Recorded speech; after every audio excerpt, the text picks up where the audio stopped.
दोस्तों नमस्कार।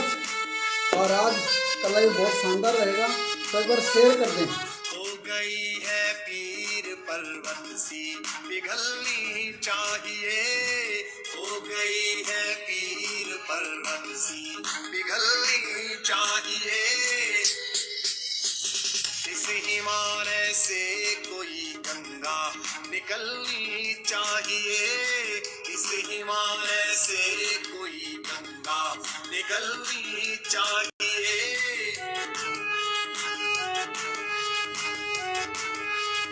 शशि कुमार जी नमस्कार, पवन कुमार जी नमस्कार सर, सभी साथियों को नमस्कार। आज ये दीवार पर्दों की तरह हिलने लगी। शर्त लेकिन थी कि ये बुनियाद हिलनी चाहिए, शर्त लेकिन थी कि ये बुनियाद हिलनी चाहिए। ओ हिमालय से कोई गंगा निकलनी चाहिए।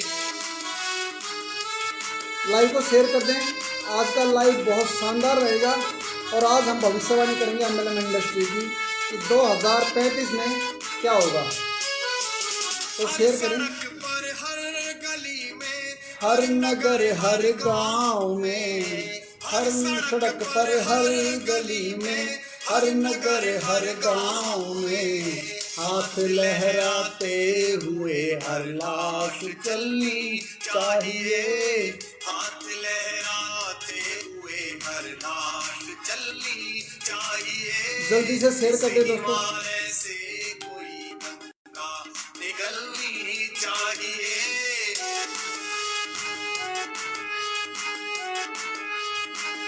किशोर सिंह डोडा जी जुड़ चुके हमारे साथ, करण कुमार सिंह जुड़ चुके हैं। मेरा मकसद नहीं सिर्फ हंगामा खड़ा करना, मेरा मकसद नहीं, मेरी कोशिश है कि ये सूरत बदलनी चाहिए, मेरी कोशिश है कि ये सूरत बदलनी चाहिए। इस हिमालय से कोई गंगा निकलनी चाहिए।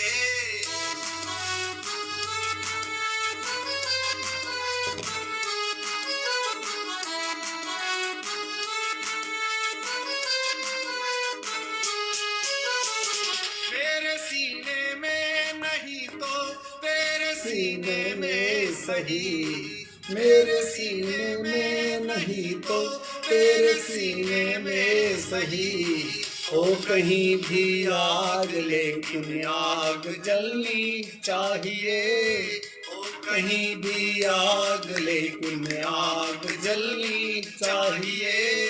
हो गई है पीर पर्वत सी पिघलनी चाहिए, इस हिमालय से कोई गंगा निकलनी चाहिए।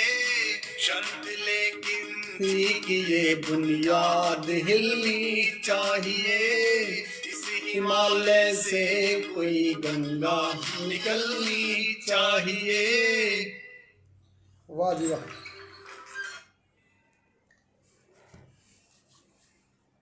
जितने भी साथी हमारे साथ जुड़ चुके हैं सभी साथियों का स्वागत है आज के लाइव सेशन के अंदर। और आज का जो लाइव है दोस्तों बहुत शानदार और एजुकेशन से भरा है। और आज 1 अप्रैल को हम भविष्यवाणी करेंगे एमएलएम इंडस्ट्री की। और इस वीडियो को आप इस लाइव को संभाल के रखें, जो आज साथी देखेंगे वो भी और जो आने वाले समय में साथी देखेंगे वो भी बहुत कुछ आप रिलेट कर पाएंगे कि यस ये बात बोली गई थी आज से 15 साल पहले, 10 साल पहले। इस प्रकार से जितने भी लीडर्स डायरेक्ट सेलिंग में हैं इस लाइव को जो देखेंगे वो हमें इसका क्रेडिट देंगे। तो आज का जो लाइव का टॉपिक है वो है 2035 के अंदर एमएलएम इंडस्ट्री क्या होगी, किस दिशा में होगी और इसके रिजल्ट और परिणाम क्या होंगे, उस पर आज हम बात करने वाले हैं। तो जितने साथी आज हमारे साथ जुड़ चुके हैं, क्योंकि हम डायरेक्ट सेलिंग के अंदर हैं, नेटवर्क मार्केटिंग इंडस्ट्री में हैं, एमएलएम में हैं, तो सीधी सी बात है कि हम लाइव डायरेक्ट सेलिंग को लेके ही करते हैं, हम इसी के प्रति बात करते हैं। तो दोस्तों आज 2022 हो चुका और आज से 25-26 साल पहले ये इंडस्ट्री भारत में आई। इस इंडस्ट्री का जन्म हुआ भारत के अंदर डायरेक्ट सेलिंग का, और आज हर इंसान एमएलएम के प्रति कहीं ना कहीं पॉजिटिव है और डायरेक्ट सेलिंग को करना चाहता है। कोरोना काल में बहुत सारे एग्जाम्पल लोगों ने दिखाए कि लोगों की जॉब चली गई, हमारे घर में पैसा आ रहा है। देखिए आप, मैं नई गाड़ी ले आया, देखिए आप, मैं बड़ी गाड़ी ले आया, मैं BMW, मैं जैगवार, रेंज रोवर ले आया। तो एक मोमेंटम एक क्रिएट किया जा रहा है सोशल मीडिया के ऊपर डायरेक्ट सेलिंग को लेके कि डायरेक्ट सेलिंग का भविष्य उज्जवल है, डायरेक्ट सेलिंग की पॉजिटिविटी फैलाई जा रही है, और डायरेक्ट सेलिंग का एज ए कैरियर क्या होगा उसके प्रति आज हजारों हजार कंपनी प्रमोशन कर रही हैं कि डायरेक्ट सेलिंग बहुत बड़ी अपॉर्चुनिटी है। ये सब आपको पता है, लेकिन हमारी सोच अलग है, हमारा देखने का नजरिया अलग है। मैं जो देखता हूं, मैं जो समझता हूं, मैंने जो समझा इस बिजनेस को, उस पर मैं आपको चर्चा करना चाहूंगा, और उसी के आधार पे मैं अपने एक्सपीरियंस के आधार पे आज इस डायरेक्ट सेलिंग इंडस्ट्री का जो भविष्य देख पाता हूं उस पर चर्चा करूंगा। तो आज अपने लाइव को आप जो भी साथी देख रहे हैं, देखिए, समझिए, और उसके बाद इस वीडियो को, इस लाइव को शेयर कीजिए अपने अपलाइनों के साथ, अपने दोस्त फ्रेंड्स के साथ, अपने डाउनलाइन के साथ, ताकि वो भी इसको समझ पाएं। तो आज हम बात करते हैं इस एमएलएम इंडस्ट्री की पॉजिटिविटी को लेके। दोस्तों, आज लगभग 15 करोड़ से लेकर 18 करोड़ व्यक्तियों की संख्या बताई जा रही है, और केपीएमजी बोलता है कि 2025 में ये इंडस्ट्री 62,000 करोड़ की होगी। भारत सरकार के ये कुछ आंकड़े आ रहे हैं, और बहुत सारे व्यक्ति इस माहौल को बनाने में लगे हुए हैं कि डायरेक्ट सेलिंग का भविष्य क्या है। लेकिन इन 18 करोड़ आदमियों में अगर आप गहराई में जाओ तो 1800 आदमी नहीं हैं जो सफल हुए। 18 करोड़ का 10% भी अगर आप देखोगे तो 1,80,00,000। 1% अगर आप देखोगे तो 18 लाख, और कम जाओगे तो 1,80,000, और मैं बोलता हूं कि 1800 व्यक्ति सफल नहीं हुए, 1800। लेकिन उसके बावजूद पॉजिटिविटी है, और ये रहेगी 2035 तक। कारण इस इंडस्ट्री में दी गई एजुकेशन, कारण इस इंडस्ट्री में दिया गया अंधविश्वास लोगों में कूट कूट के भर दिया, और यह अंधविश्वास टूटेगा आज से 15 साल बाद। क्यों? यह एजुकेशन खत्म होगी 15 साल बाद। क्यों? क्योंकि 25 साल पहले, 26 साल पहले इंडस्ट्री भारत में आई, और लोगों ने अलग अलग कंपनियों में अपने एज ए कैरियर इसको करना चाहा। 25 साल की उम्र में, 20 से 25 साल की उम्र में, आज से 25 साल पहले लोगों ने ज्वाइन किया। वो व्यक्ति आज 45 या 50 साल के हो चुके हैं, लेकिन अचीवमेंट के नाम पे कुछ नहीं है, फिर भी वो पॉजिटिव हैं। क्या बोलते हैं? ये इंडस्ट्री बहुत कुछ देगी। कुछ लोगों ने इस इंडस्ट्री को 20 साल पहले किया, कुछ लोगों ने 15 साल पहले किया, कुछ लोगों ने 25 साल पहले किया। तो आपकी जो एज थी 20 से 25 साल, तो वो व्यक्ति आज 45, 50, 40 के या 60 के हो चुके हैं।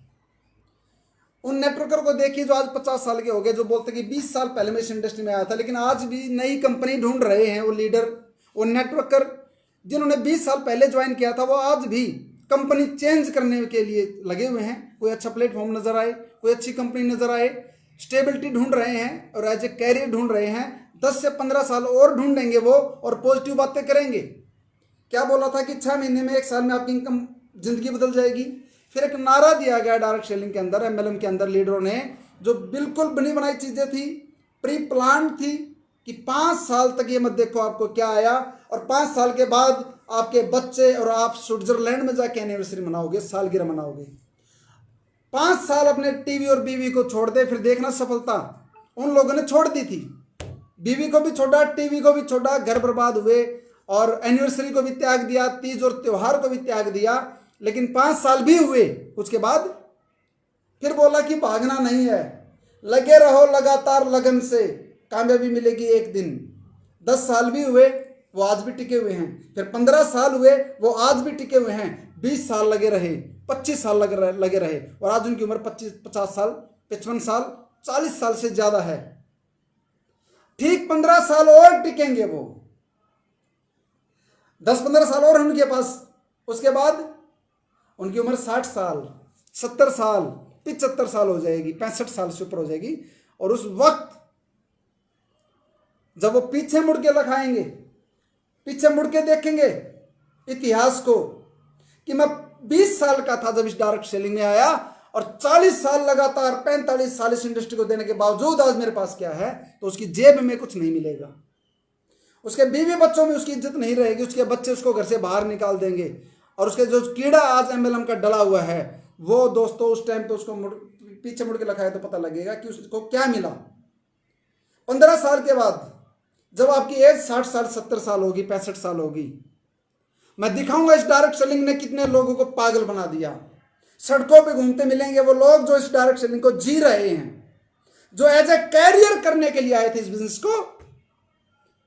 25-30 साल तो हो गए करते करते, 20 से 25 साल, और 10 से 15 साल, 35-40 साल करने के बाद भी वो व्यक्ति बेरोजगार होगा और माइनस में होगा, दरिद्र होगा। उस वक्त पे जब वो पीछे मुड़ के देखेगा, अपने जिंदगी को देखेगा, तो उसको पता लगेगा कभी मैंने आरसिम को दे दिए 10 साल, कभी मैंने ओके लाइफ केयर को दे दिए 5 साल, कभी हैप्पी हेल्थ इंडिया को दे दिए, तो कभी एमवे को दे दिए मैंने 10 साल, तो कभी मोदी केयर को दे दिए, कभी किसी को दे दिए, कभी फ्यूचर मेकर, कभी सोशल ट्रेड, कभी बाइक बोट, कभी फलाना, कभी इंडस वीवा, कभी रेनेटस नोवा।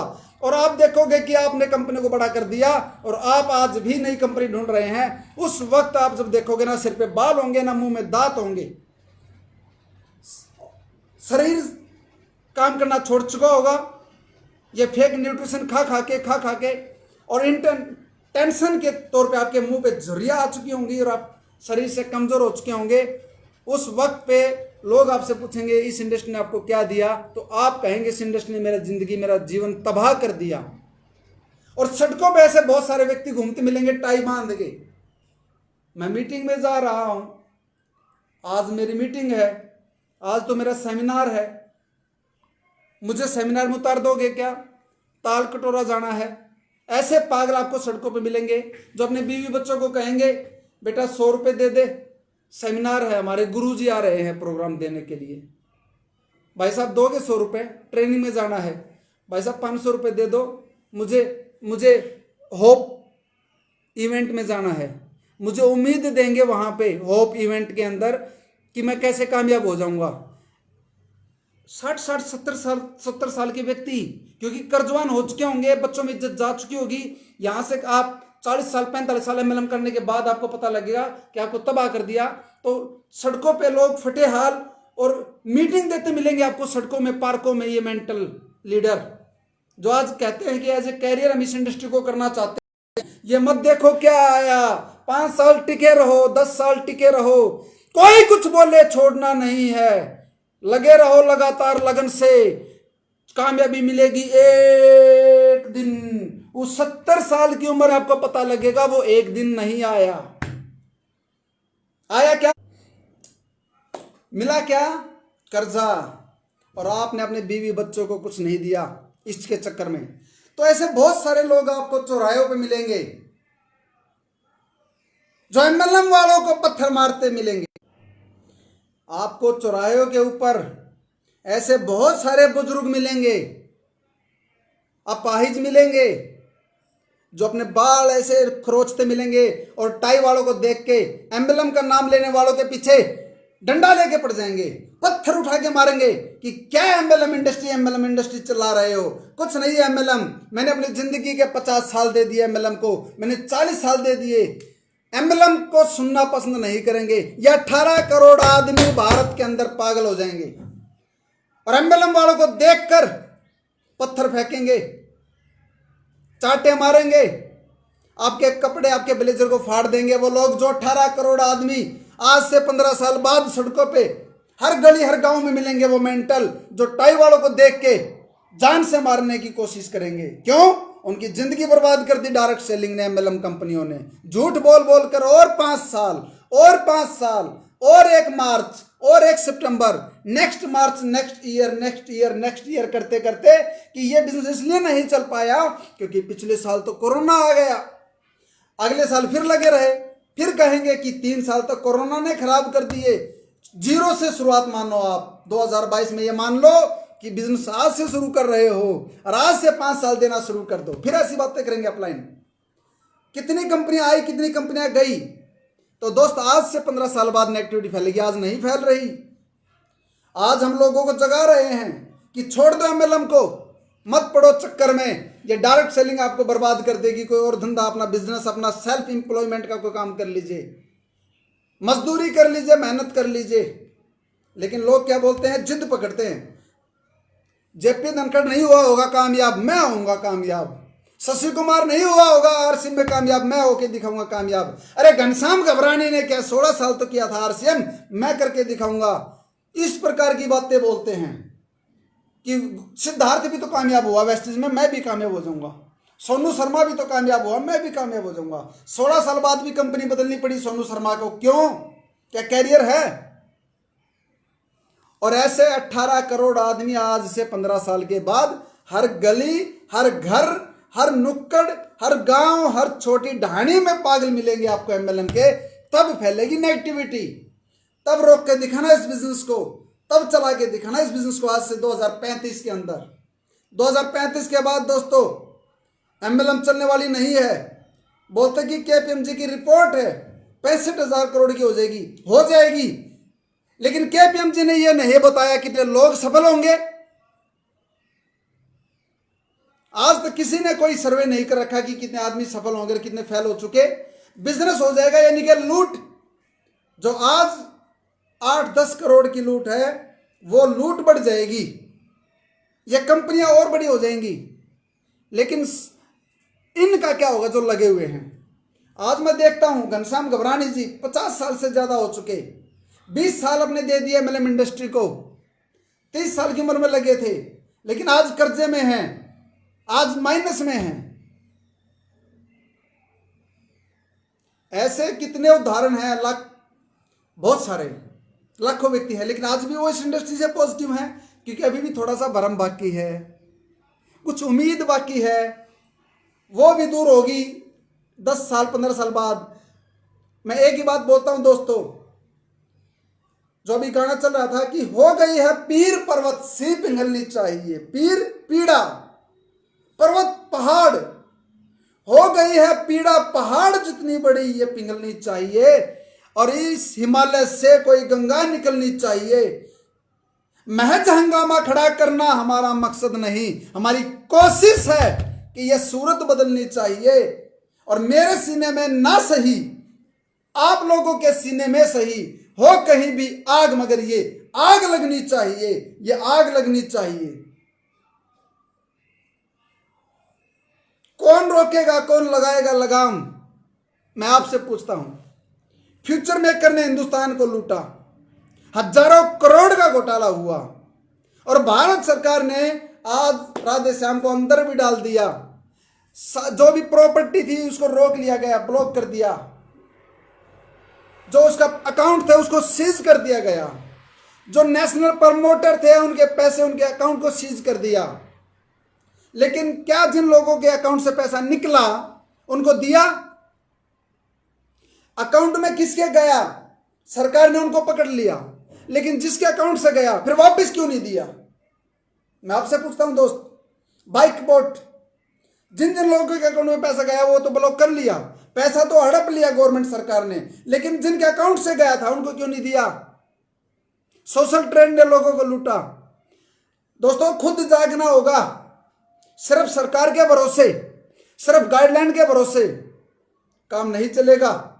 एक के बाद दूसरी, दूसरे के बाद तीसरी कंपनी आ रही है। अब क्रिप्टो करेंसी देश को लूट रही है, कोई नहीं बोल रहा, हर आदमी। कुछ तो एमएलएम के लीडर ही हैं ये जो सब बर्बाद हो रहे हैं। क्या बोलते सर, प्रोडक्ट बेस करना बंद कर दिया, अब हम इन्वेस्टमेंट में चले गए। इन्वेस्टमेंट वाले बोलते हैं कि वहां से तो हाथ जोड़ दिया, जिंदगी में इन्वेस्टमेंट प्लान नहीं करेंगे, हम तो प्रोडक्ट बेस ही करेंगे। बाइनरी वाले बोलते हैं कि बाइनरी नहीं करेंगे, जनरेशन करेंगे, और जनरेशन वाले बोलते हैं कि बाइनरी करेंगे। ये बोलते हैं सिंगल लैग करेंगे, कोई बोलता है मल्टी लैग करेंगे, कोई बोलता है आर्टिफिशियल इंटेलिजेंस प्लान करेंगे, कोई बोलता है डिजिटल मार्केटिंग करेंगे। मतलब सब लोग कंफ्यूज हैं, परेशान हैं, क्या करें क्या ना करें। पैसा चाहिए, पैसा। ये नहीं देखते कि पैसा कहां कमाओगे, कौन सी कंपनी की इंटेंशन सही है। दोस्तों आज हमने बहुत सारी कंपनियों देख लिया। हिंदुस्तान की अगर मैं बात करूं, हिंदुस्तान में एमएलएम कंपनियां जिन्होंने खोल रखी है उनकी नीयत खराब है, उनके प्लान में पैसा नहीं है, कंडीशन लगा रखी है, घुंडियां लगा रखी है, पैसा दे के खुश नहीं है कंपनियां। कौन रोकेगा? आवाज बुलंद करो दोस्तों। अपलाइन के पे आउट देखें, अपलाइन की स्ट्रेटजी को पकड़ें, कितने साल हो गए उसकी केस स्टडी बनाइए। और भारत के अंदर ये जो इंडस्ट्री आई थी, ये आई थी रोजगार देने के लिए और कस्टमर को एम्पावरमेंट करने के लिए। मैं आपसे पूछता हूं, क्या इस इंडस्ट्री ने कस्टमर को एम्पावरमेंट किया?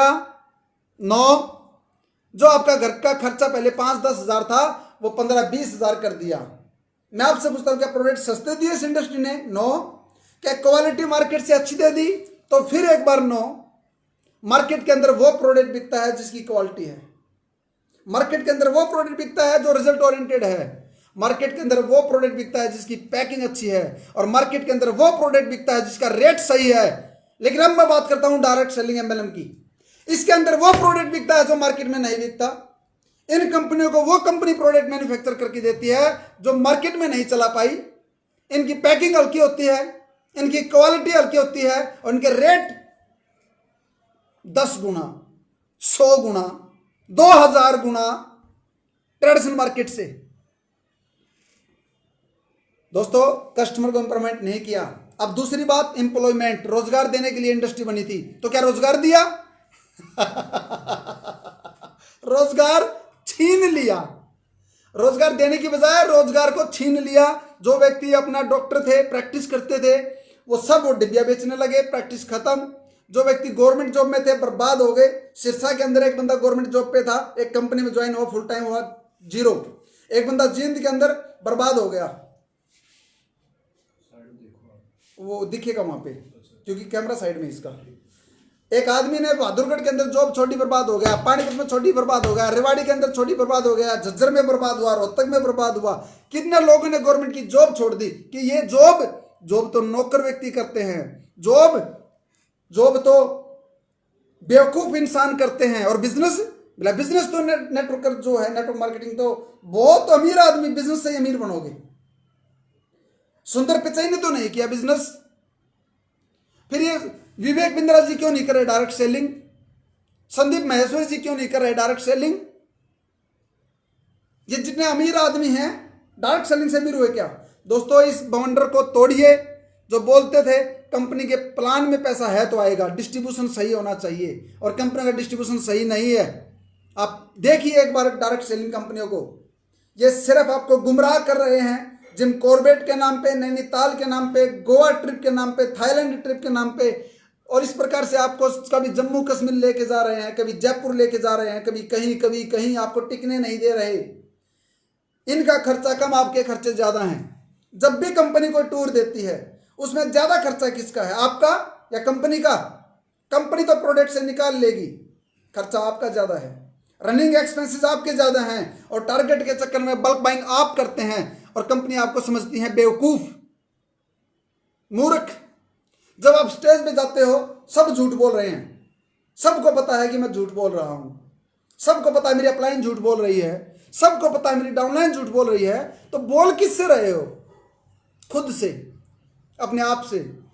10 से 15 साल के बाद 2035 में दुनिया में सबसे ज्यादा पागल भारत के अंदर बनेंगे दोस्त। ये मेरी भविष्यवाणी है आज। 2035 के अंदर डायरेक्ट सेलिंग से निकलेंगे सबसे ज्यादा मेंटल व्यक्ति, जो अपना मानसिक संतुलन खो बैठेंगे। एमएलएम का कीड़ा उनके अंदर उस दिमाग को खा चुका होगा। उनको ना खुद का होश होगा ना किसी और का होश होगा। इस देश को बचाना आपकी और हमारी जिम्मेदारी है। इस देश को बचाना होगा दोस्त। अगर आप थोड़े से भी, ये नैतिक जिम्मेदारी बनती है और आपके अंदर राष्ट्रीय भक्ति है, तो आइए खुल के सामने। जिस कंपनी में आपके साथ गलत हुआ, जिस कंपनी के प्लान में लैकुना है, अपनी कंपनी के प्लान को डिस्क्लोज कीजिए ताकि लोग उसमें जाने से बचें, रुकें। इस कंपनी का बंदा उस कंपनी में जा रहा है, उस कंपनी का बंदा उस कंपनी में जा रहा है, और ये सब इधर से उधर घूम रहे हैं, लेकिन किसी को सही प्लेटफॉर्म नहीं मिल रहा। सही डायरेक्ट सेलिंग क्या है, सही डायरेक्ट सेलिंग की कंडीशन क्या होती है, सही डायरेक्ट सेलिंग की इंटेंशन कैसे समझ में आएगी, कंपनी का मिशन और विजन क्या होना चाहिए, सही डायरेक्ट सेलिंग क्या होनी चाहिए दोस्तों, वो हम बताएंगे आपको। वो आई है ओवा इंडिया इसके अंदर बदलाव करने के लिए। हम उतरे हैं रिवेंज के लिए। रिवेंज, बदलाव करेगी ओवा इंडिया। और हमारे साथ जुड़ रहे हैं हिंदुस्तान की हर बड़ी कंपनी के लीडर्स और अचीवर्स हमारे साथ आ रहे हैं खुल के सामने। इस भारत देश से क्रांतिवीर, दोबारा से क्रांति की जरूरत है और हम आ चुके हैं खुल के मैदान में। 10 अप्रैल को, आज से ठीक 9 दिन के बाद रोहतक के अंदर होगा आगाज एक ऐसा मेगा सर्वेक्षण इवेंट जिसका पहली बार हमने नाम रखा ओवा आहुति यज्ञ। एक ऐसा अश्वमेघ यज्ञ करने जा रहे हैं जिसको रोक पाना संभव है। जिस प्रकार से श्री राम भगवान ने किया था अश्वमेघ यज्ञ और उसके घोड़े को पकड़ने का मतलब था युद्ध करना, वैसे ही हम भी एक अश्वमेघ यज्ञ करने जा रहे हैं जिसका नाम हमने रखा ओवा आहुति यज्ञ।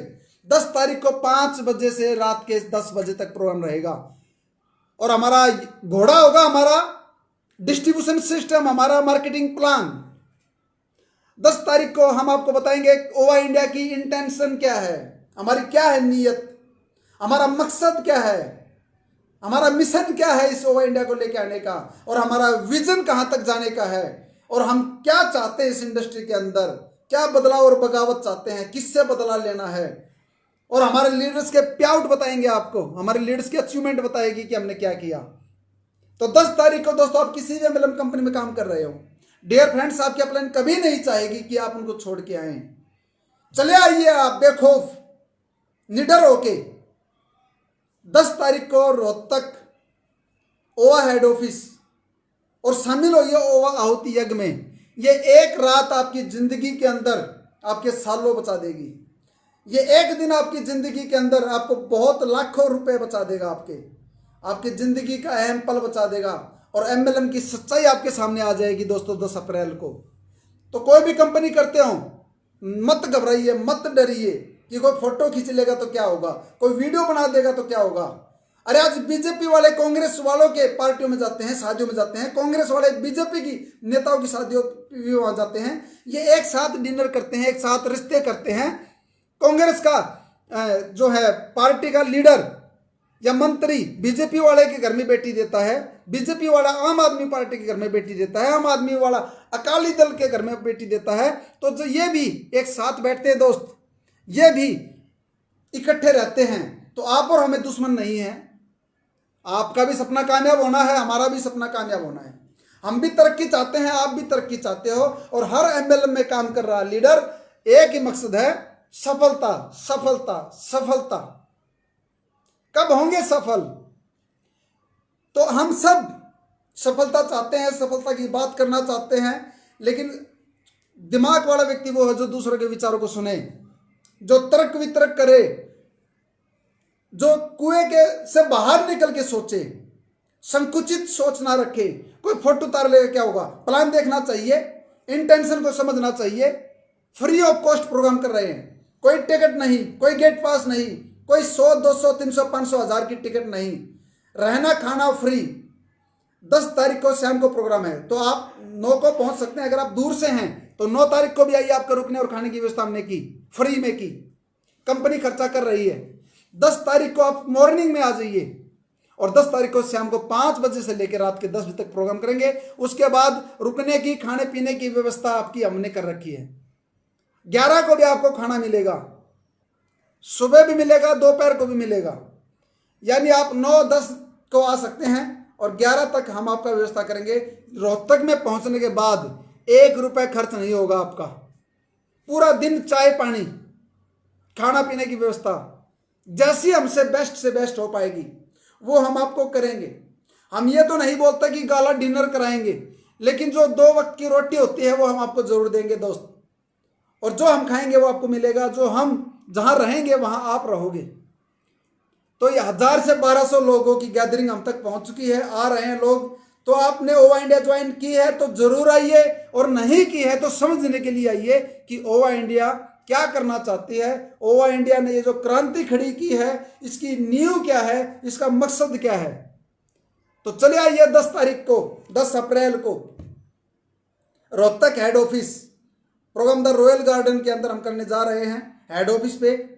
तो आइए मिलते हैं और खुले मंच पे फिर हम आपको बताएंगे कि ओवा इंडिया किस प्रकार से क्रांति लेके आएगी और किस प्रकार से आज बड़ी बड़ी कंपनियों की नींद हराम हो चुकी है और हम सब मिलकर इतिहास रचेंगे।